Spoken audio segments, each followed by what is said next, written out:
अब 14 अप्रैल को जो जयंती मना रहे हैं बाबा साहब अम्बेडकर की, ये हर प्रखंड के हर पंचायत में हम लोगों ने मनाने का सुनिश्चित किया है। तो कभी विकास की बात किया है का? उनके नेता तो कोई आप याद करिए, माननीय प्रधानमंत्री जी चौकीदारी के रूप में सेवा करने का मौका दें। हम देश को नहीं बेचने देंगे, आज तो देश बेचने पर उतार होगा। तो सभी को हम लोग ने आरक्षण, हमारे नेता ने आरक्षण देने का काम किया, हमारे सरकार ने आरक्षण देने का काम किया, और उसको खत्म करने की बात है। जो खत्म करने का जो बीजेपी चाल चल रही है, ये हम लोग हमारे नेता को रहते हुए ये संभव नहीं है। मीडिया को जो दिखाना है दिखाएं, जनता सब जान चुकी है, जनता पहचान ली है। जो दोहरे नीति के लोग हैं, जो दोहरे चाल के लोग हैं बीजेपी, उनके कुटिल चाल को जनता समझ चुकी है। बेपर्दा मानी कि उनके जो है सब काले करना में बेनकाब हो गए हैं। जेडीयू ने एक बड़ा अनाउंसमेंट किया है। डॉक्टर अंबेडकर की जयंती 14 अप्रैल है और फुले साहब की जयंती है 11 अप्रैल को। जेडीयू 14 जयंती पर हर पंचायत में अंबेडकर जयंती मनाने जा रही है। इसे एक बड़े पॉलिटिकल सोशल चेंज की तरह देखा जा रहा है। इससे पहले अमूमन पॉलिटिकल पार्टी जो है वो इस तरह के किसी स्पेसिफिक, खासकर डॉक्टर अंबेडकर से तो बहुत परहेज होता था, लेकिन एक समय आ रहा है, इस तरह की सोशल चर्निंग हो रही है कि खासकर जो इस देश में जो बहुसंख्यक आबादी है, जिसको कॉन्स्टिट्यूशनली हम SC ST OBC कहते हैं, OBC की लगभग 52% 1932 में संख्या थी। शेड्यूल कास्ट अमूमन किसी भी राज्य में 20% के आसपास है। तो schedule caste, schedule tribe, OBC जो शोषित वंचित समाज के लोग हैं, उनको लेकर राजनीति तेज है। बीजेपी ने OBC क्लेम करना शुरू किया है, वो OBC सांसदों को, मंत्रियों की बैठक कर रही है। जेडीयू ने फैसला किया है कि वो खासकर जो शेड्यूल कास्ट के लोग हैं उनको जोड़ने की कवायद है और डॉक्टर अंबेडकर की जयंती हर ब्लॉक में मनाई जाएगी और पंचायत में मनाई जाएगी। मेरे साथ जेडीयू के प्रदेश अध्यक्ष उमेश कुशवाहा हैं। कब, क्यों फैसला किया आप लोगों ने? कब लगा कि अंबेडकर जयंती एक बड़ा मौका है, लोगों से जुड़ा जाए? नहीं, हम लोग ने फैसला ही नहीं किया। आप जानते हैं कि हमारी पार्टी न्याय के साथ समावेशी विकास के संकल्पों पर चलते हुए आगे बढ़ रही है और समाजवादी विचारधारा को, समाजवादी संस्कारों को जिंदा रखी हुई है एकमात्र पार्टी जनता दल यूनाइटेड। और हमारे जो महापुरुष हैं, गांधी जी, लोहिया जी, जयप्रकाश जी, अम्बेडकर जी, कर्पूरी ठाकुर जी, इनके संस्कारों को, इनके विचारों को, इनके आदर्शों को सर जमीन पर उतारने वाले एकमात्र नेता माननीय मुख्यमंत्री नीतीश कुमार जी हैं। आज भले ही अन्य पार्टी लोग नाम ले, इनकी जयंती मनाएं, लेकिन उनके जो विचार है, उनके जो संस्कार है, उसको सिर्फ माननीय मुख्यमंत्री नीतीश कुमार जी धरातल पर उतारे हैं और उनके पद चिन्हों पर चलकर हमें लगता है कि तमाम जो हमारी पार्टी इसको पहले से ही, अभी भीम चौपाल, भीम संवाद अनुमंडल स्तर पर, भीम चौपाल पंचायत स्तर पर, अब 14 अप्रैल को जो जयंती मना रहे हैं बाबा साहब अम्बेडकर की, ये हर प्रखंड के हर पंचायत में हम लोगों ने मनाने का सुनिश्चित किया है। और जो उनके संकल्प है, उनके जो विचार है, उनके जो आदर्श है, उनको जन जन तक पहुंचाने का हम लोग काम कर रहे हैं। तो क्या है, क्या बेसिकली जैसे कुछ ऐसे काम जो आप तो चूंकि पार्टी में भी हैं, विधायक भी हैं, तो कुछ ऐसे काम जिससे लगे कि हाँ, जो डॉक्टर अंबेडकर जो स्कॉलरशिप हो, चाहे एजुकेशन हो, नए स्कूल कॉलेजेस हो, जिसको लेकर पार्टी आगे बढ़ रही है? देखिए, ये जो लोहिया जी, जो अंबेडकर जी, जो कर्पूरी ठाकुर जी, इन लोगों ने जो सपना देखा, इन लोगों ने जो, चाहे संत गार्गे, तो इन लोग का जो है सपना, इनको एक ही मात्र नेता नीतीश कुमार जी है कि सभी को समावेशित करके उनके आदर्श, उनके विचार, उनके सपना को अपने जीवन में उतारने का काम किया। और इस सब की बस की बात नहीं है। ये स्वतंत्र भारत के इतिहास में एकमात्र माननीय मुख्यमंत्री नीतीश कुमार जी हैं जो कि इनके सपनों को धरातल पर उतारने का काम किया है। लेकिन लोग कह रहे हैं कि आप लोग दबाव में हैं, जिस तरह से बीजेपी खासकर OBC अध्यक्ष बना रही है, वो बीजेपी SC ST OBC जो कोर वोटर है RJD या JDU का, उस पर उनकी नज़र है, इसलिए आप लोगों को भी अब लग रहा है कि हमें अपने कोर वोटर से जुड़ना पड़ेगा।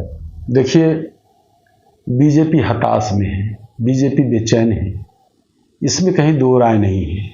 जब से समाजवादी विचारधारा के दो बड़े दल, जनता दल यूनाइटेड और आरजेडी एक साथ हुए हैं और तमाम सातों घटक दल का समर्थन मिला है, तो उस समय से, जब से महागठबंधन की सरकार बनी है, तब से भाजपा बेचैन है और बेचैन है, हताश में है। उन्हें लगता है कि उनकी ज़मीन जो है खिसक गई है। तो ज़मीन माने उनको लग रहा है कि हाँ, आने वाला जो 2024 लोकसभा चुनाव है, वो चुनाव असफल होंगे वो। तो इसके लेके उनकी बेचैनी भरी हुई है और इसके लेके वो अनाप शनाप लोगों को सही रास्ते से भटकाने का काम कर रहे हैं, सही दिशा। वो उनके पास कुछ है मुद्दा का, वो कभी विकास की बात किया है का? उनके नेता तो कोई, आप याद करिए माननीय प्रधानमंत्री जी जो कहते थे कि हमको एक बार चौकीदारी के रूप में सेवा करने का मौका दें, हम देश को नहीं बेचने देंगे। आज तो देश बेचने पर उतार होगा। उनका तो जितने भी एजेंडा है सब आरएसएस के एजेंडे पर काम कर रहे हैं। अभी लोकतंत्र के खतरे हैं, जो संविधान के हमारे आरएसएस के एजेंडा से क्या प्रॉब्लम? हाँ, हमारे जो संविधान, हम राष्ट्रवादी संविधान, वो तो संविधान के जो संघीय ढांचे हैं उसको नष्ट किया जा रहा है।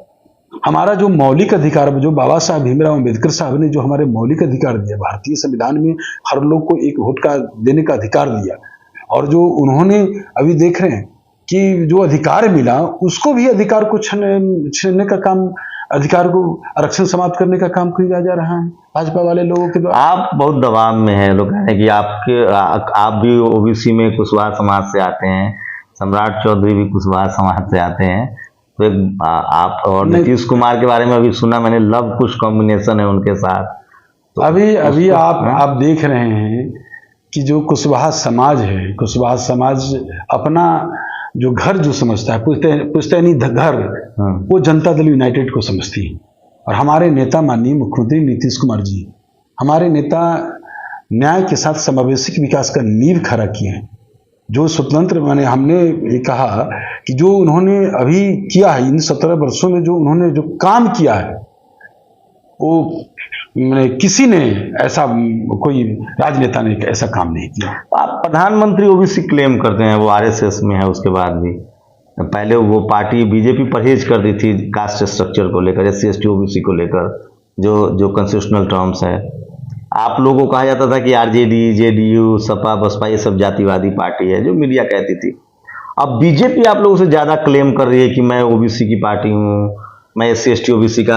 आप लोग कहीं बीजेपी के क्या, बीजेपी का जो चरित्र है वो तो सामने आ गया। अभी हाल के दिनों में बिहार में जो चुनाव हुआ, नगर निकाय चुनाव, तो उसने जो आरक्षण, नगर निकाय चुनाव में जो हमारे नेता ने जो आरक्षण देने का काम किया 2006 में, उस आरक्षण को समाप्त करने के लिए उन्होंने कोर्ट में गया और सब लोग उजागर हो गए। उनका जो काले कारनामे हैं वो सब लोग जानते हैं, उनके जो कुटिल चाल है उसको लोग, जनता समझ चुका है। जनता महापरिवर्तन चाहती है और ये 2024 में महापरिवर्तन होगा, बिगुल फूका गया है, बिगुल फूक दिया गया। ये बिहार की धरती है, बिहार की धरती से ये यहाँ की धरती जो है जब अंगड़ाई लेती है, निश्चित रूप से जो है हम समझते हैं कि आने वाला जो समय है उस समय में यहाँ से परिवर्तन होगा, महापरिवर्तन। नीतीश जी से जुड़ा सवाल इसलिए मैं थोड़ा डिस्कस कर ले रहा हूँ। 4600 असिस्टेंट प्रोफेसर की वैकेंसी है अभी भर्ती होनी, जिसमें बैकलॉग जब सबसे ज्यादा है, मतलब एससी एसटी ओबीसी को नौकरियां मिलनी थी।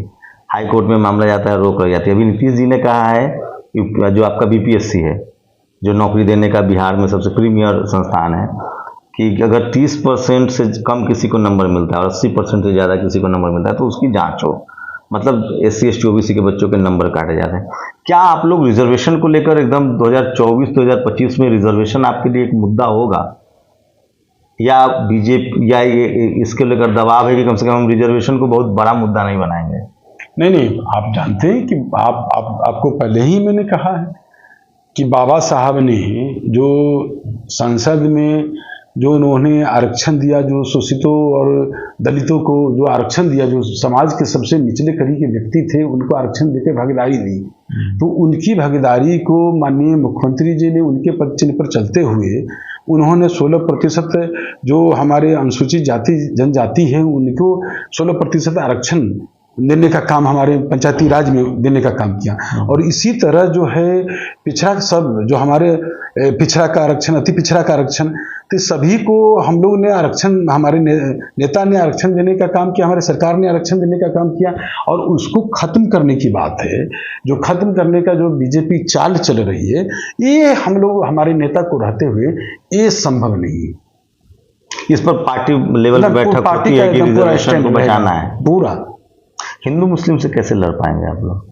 हिंदू मुस्लिम से क्या, यहाँ हमारी पार्टी की तो यही खूबसूरती है कि हमारे समाज के सभी यहाँ जाति धर्म हर वर्ग के लोग, हमारे नेता सभी जाति धर्म के लोगों को, ये धर्मनिरपेक्षता राष्ट्र है, ये भाजपा की तरह नहीं। हमारे नेता जो है कहते हैं, और भाजपा वाले लोगों के लिए हिंदू क्या करेगा, भाजपा के लोग क्या करते हैं, समाज और देश को तो जाति और धर्म के नाम पर ही सिर्फ बांटने का काम करते हैं। हमारे नेता विकास करते हैं, जो कहते हैं वही करते हैं। और उनके नेता जितने बोलते हैं सब जुमला है। हर बात को आप याद करिए ना, उनके गलत नीति के कारण महंगाई जो है, बेरोजगारी चरम पर है। नहीं, लेकिन मुद्दा नहीं है ना ये। आपके पास ना टीवी है ना अखबार है। टीवी अखबार तो कह रहा है कि आप लोग बिहार जला रहे हैं, यही तो है जंगल राज वापस आ गया है, आप लोग जंगल राज वाली पार्टी के साथ हैं। यही तो है कि वो जो है सभी चैनलों को स्वतंत्र रूप से ये तो आप लोग का स्वतंत्र रूप से दिखाना चाहिए। तो चैनल वाले, बहुत सारे चैनल वाले जो है सब सबको वो लोगों ने क्रय कर लिया है। उसको हम किस रूप में कहें, समझे, सब अलग से पर्दे के भीतर डरते हैं। बिहार में अपोजिशन के नेता, हम लोग सत्ता पक्ष के नेता मीडिया से आप एकदम ये मान लीजिए, बिहार में नहीं देश में तो है दबाव में जनता दल यूनाइटेड पहला मतलब बिहार में सत्ता पक्ष दबाव में है। अब आप कह रहे हैं मीडिया के दबाव में, मीडिया के दबाव में हम लोग क्यों रहेंगे? मीडिया पर ही हमारी सरकार चल रही है क्या? मीडिया को जो दिखाना है दिखाएं, जनता सब जान चुकी है, जनता पहचान ली है। जो दोहरे नीति के लोग हैं, जो दोहरे चाल के लोग हैं बीजेपी, उनके कुटिल चाल को जनता समझ चुकी है। बेपर्दा मानी कि उनके जो है सब काले करना में बेनकाब हो गए हैं, काले सच खुल चुके हैं। इसलिए अब जनता का भ्रम दूर हो गया है, जनता जान गया है आने वाला समय महागठबंधन का होगा, जनता दल यूनाइटेड का होगा। सोचिए, डॉक्टर अंबेडकर की हर पंचायत में जेडीयू पार्टी लेवल पे जयंती मनाने जा रही है। एक बड़े बदलाव को महसूस कीजिए। एक दौर था इस देश में जब कांसीराम का उदय नहीं हुआ था तो रिजर्व सीट पर, SC ST के सीटों पर लोग अपने घर के नौकरों को जिताते थे। एक दौर आया जब BSP बनी और SC ST का रिप्रेजेंटेशन बढ़ा।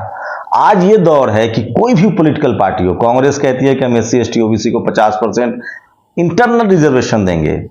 बिहार में कोई पार्टी ऐसी नहीं है जो अपने स्टेट प्रेसिडेंट को OBC के अलावा किसी और को बनाना चाहे। बीजेपी के स्टेट प्रेसिडेंट OBC हैं, ये खुद JDU के स्टेट प्रेसिडेंट है, ये OBC से हैं। पूरी नज़र बिहार में, बिहार एक ऐसा किला है जिसके लेकर दिल्ली में हम लोग बैठ के बात करते हैं कि अभी तक बीजेपी के लिए अभेद किला है सरकार बनाने को लेकर, अपनी बहुमत की सरकार। तो 2024-25 के लिए बीजेपी की अपनी रणनीति है और वो जाति जनगणना के पक्ष में भी गोलबंदी कर सकती है। लोग कयास लगा रहे हैं कि बीजेपी ऐसा कह सकती है, सूत्र बताते हैं कि हम जाति जनगणना कराएंगे, लेकिन जिस तरह से कर्नाटक में मुसलमानों को रिजर्वेशन से बाहर किया है, 90% मुस्लिम्स OBC कैटेगरी में आते हैं, उनको हम रिजर्वेशन से बाहर करेंगे। साथ ही उसकी नज़र SC ST OBC पर है, लेकिन उसके बदले में JDU ने डॉक्टर अंबेडकर की जयंती का मनाने का जो फैसला किया है, आप लोग बताइए इसका क्या सोशल इम्पैक्ट होगा? क्या भारत में 21वीं सदी में अब संवैधानिक जो प्रावधान है उसको लेकर ही राजनीति होगी? फिलहाल बिहार में तो यही होता दिख रहा है।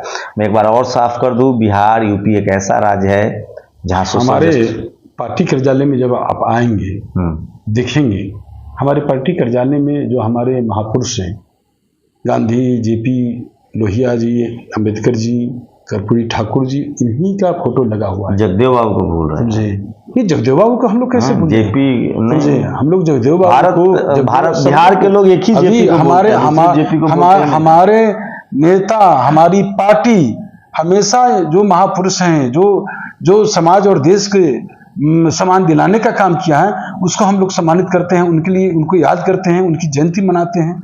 ये सिर्फ जनता दल यूनाइटेड पार्टी, ये अन्य पार्टी नहीं। अन्य पार्टी सिर्फ नाम लेती, हम लोग तो अपने व्यवहार में उसको लाते हैं।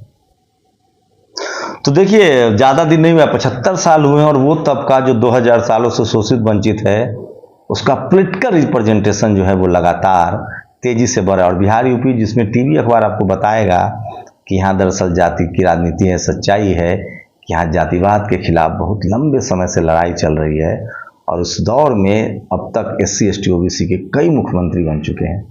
पूरी बातचीत पर अपनी प्रतिक्रिया जोड़ दीजिए और बताइए कि क्या JDU का जो ये फैसला है इसका असर दूसरे राज्यों में भी हो सकता है और डॉक्टर अंबेडकर के बगैर किसी भी पॉलिटिकल पार्टी का आप काम नहीं चल सकता है, जैसे बगैर OBC के। आपकी प्रतिक्रिया बहुत जरूरी है। शुक्रिया सर हमें समय देने के लिए। Thanks. Shambhu Kumar Singh, national Dastak, Patna. National Dastak की आपसे गुजारिश है कि अगर इसको बचाना चाहते हैं तो नेशनल दस्तक को सब्सक्राइब करने के लिए रेड कलर के सब्सक्राइब बटन को दबाएं, फिर बेल आइकन की घंटी दबाएं। नेशनल दस्तक को बचाने के लिए बहुत जरूरी है कि हर खबर को शेयर करें, लाइक करें, कमेंट जरूर करें।